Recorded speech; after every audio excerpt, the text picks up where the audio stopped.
Imagine a city, a bustling metropolis on the equator, where life moves with the rhythm of the river. But this city holds a dark secret in its very name. Most cities are named after kings, saints, or conquerors. But in West Kalimantan, Indonesia, there is a city named after a ghost. Today, we are diving into the terrifying legend of the Pontianak, the vampire of the banana trees. Legend says that when the first sultan arrived to establish the city in 1771, he was besieged not by an army of men, but by an army of spirits, screaming, vengeful entities that infested the swampy forests. To claim the land, he had to fire cannons into the jungle just to silence their cries. Known in Malaysia as the Pontianak, and in Indonesia sometimes as the Kuntilanak, this isn't just a campfire story. It is a cultural fear so deep that people still avoid banana trees at night. It is the story of a woman scorned, a mother grieving, and a monster that hungers for revenge. What makes a Pontianak? Unlike Western vampires, she isn't bitten. She is born from tragedy. The folklore states that a Pontianak is the spirit of a woman who died while pregnant or during childbirth. In some versions, she's the spirit of the stillborn child itself, but most agree she is the mother. It is the ultimate subversion of nature. Birth is supposed to be the beginning of life, but here it becomes the beginning of an eternal curse.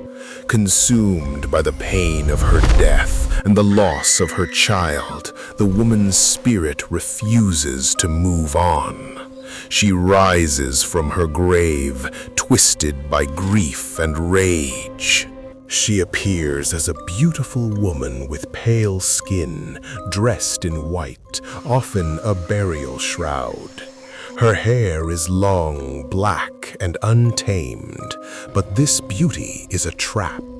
It is said that she uses her long hair to conceal a gruesome deformity on the back of her neck, a hole that signifies she is no longer human.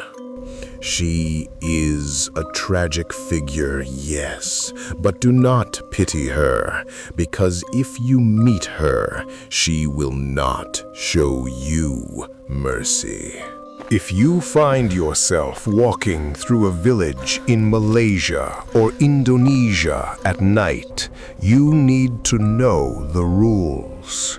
The Pontianak follows a very specific set of laws. First, the smell. Before you see her, you will smell her. A sudden, overwhelming floral scent will fill the air, specifically the scent of the plumeria, known locally as the kombucha flower. It is sweet, sickly, and utterly out of place in the darkness. If you smell flowers where there are no gardens, walk away. Second, the sound. This is her most terrifying trick. The Pontianak plays games with your perception.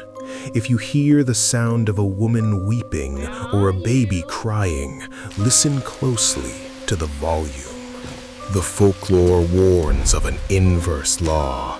If the crying sounds loud, screaming, wailing, do not panic. She is far away. But if the crying sounds soft, a faint whimper, a quiet sob that drifts on the breeze, that means she is right next to you. Third, the animals. They see what we cannot.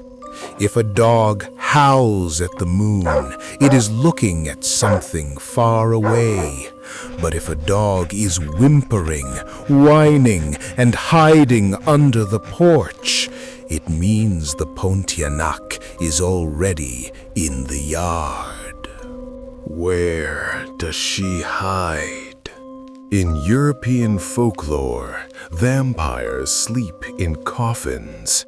In Southeast Asia, the Pontianak resides in the banana tree. During the day, her spirit is said to dwell within the broad leaves of the trees. This is why, in many rural areas, people are superstitious about planting banana trees too close to their bedroom windows. They don't want to invite a guest in. But when she hunts, she is brutal.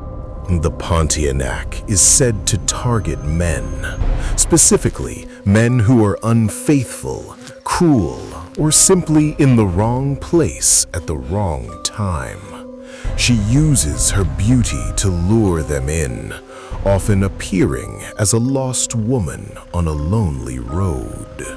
When the victim gets close enough, the illusion drops, her face transforms, her fingernails extend into razor-sharp claws. The folklore is graphic. It is said she rips into the stomach of her victims with her bare hands. Some say she eats the organs to sustain her undead form. Others say she is looking for the baby she lost, tearing men apart in a blind, jealous rage. It is a violent, visceral end, a punishment for lust and a manifestation of female rage. Is there any defense? Can you kill something that is already dead? There is one specific, bizarre method to stop a Pontianak, and it involves that hole in the back of her neck. The legend says that if you are brave enough or desperate enough to catch a Pontianak, you must drive an iron nail, a paku, directly into the hole at the nape of her neck. If you succeed, the transformation is instant. The monster vanishes, the claws retract, the screaming stops.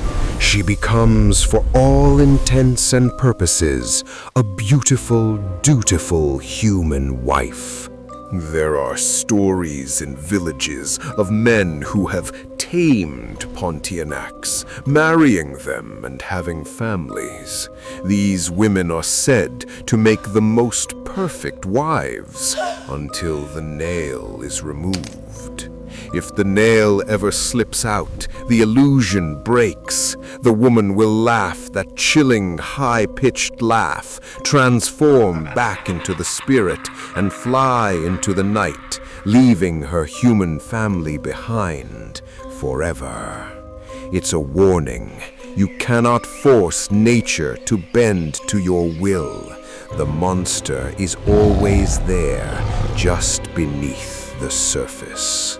Today, Southeast Asia is modernizing.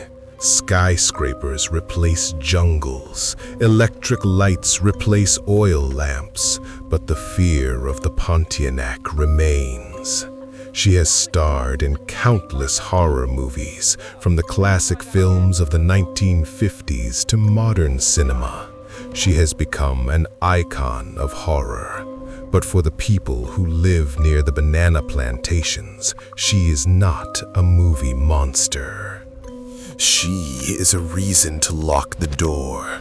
She is a reason to respect the dead. And she is a reason to never, ever follow the scent of flowers into the dark. So tonight, if you hear a baby crying in the distance, pray that it stays loud. This is Global Folklore. Sweet dreams. Thanks for watching. Like and subscribe. See you on the next one.